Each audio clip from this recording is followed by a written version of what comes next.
વર્ષા ઋતુમાં સાયંકાળે વાદળાઓના ઘેરાવાથી આખી સૃષ્ટિ ઉપર ઘોર અંધકાર છવાઈ ગયો.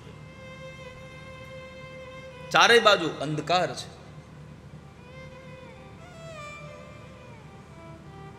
અને એ અંધકારમાં જ્યારે અંધકાર છવાઈ જાય ને, તમે જોયું છે પેલા અંધારામાં પેલા જીવડાઓ ઉડે, એમાં પેલા આજ્ઞા હોય, લાઇટ વાળા જીવડાઓ આપણે કહીએ છીએ, ખબર છે?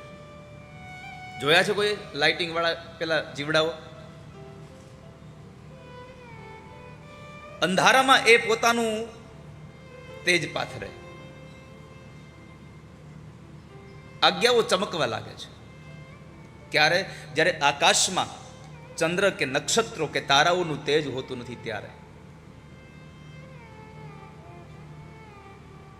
ભગવાન વ્યાસે તો બહુ સરસ ઉપમા આપી, હમણાં ગુરુજીએ સંક્ષિપ્ત કર્યું એમને.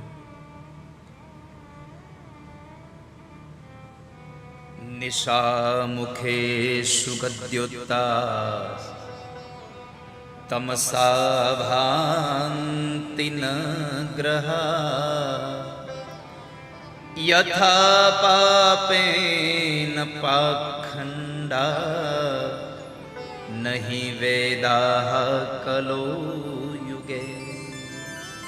ભાગવતજીમાં ભગવાન વ્યાસે આ શ્લોકની સાથે જેમ વર્ષા ઋતુના વાદળાઓથી અંધકાર છવાઈ જાય અને આજ્ઞાઓ ચમકવા લાગે, એ જ રીતે કળયુગમાં પાપની પ્રબળતા હોવાથી પાખંડનો પ્રચાર થઈ જાય છે.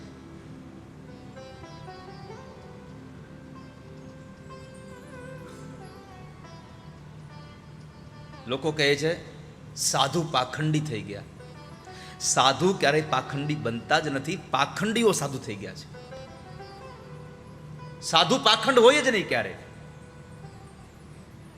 પાખંડીઓ સંત થવા લાગ્યા છે, પોતે પૂજાવા લાગ્યા. અને આ સંસારમાં નરું સત્ય છે, દિખતા હૈ વો બિકતા હૈ. હા, જેમ પોતાનો પ્રભાવ પાથરે,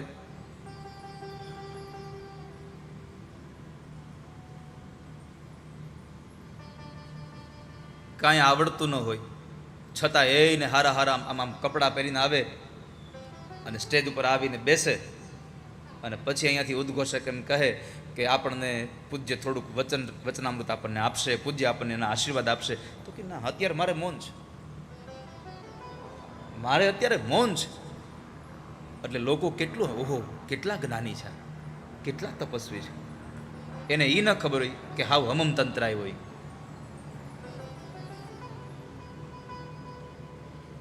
પાખંડનો પ્રચાર બહુ હોય છે.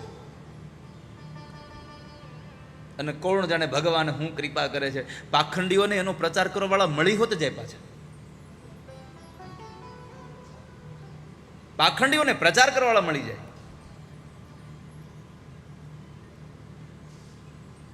આ પાખંડીઓથી જો અંજાવું ન હોય, એક વાક્ય મને બહુ યાદ આવે છે.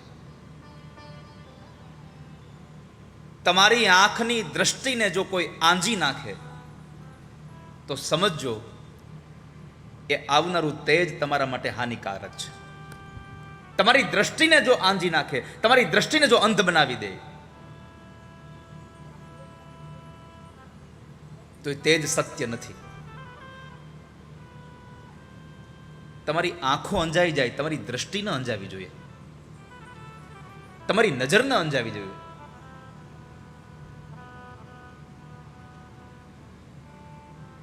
પણ જો આપણે ધ્યાન ન દીધું તો સમજી લેજો વાલા ભક્તજનો, આપણું બધું અંજાઈ જવાનું છે.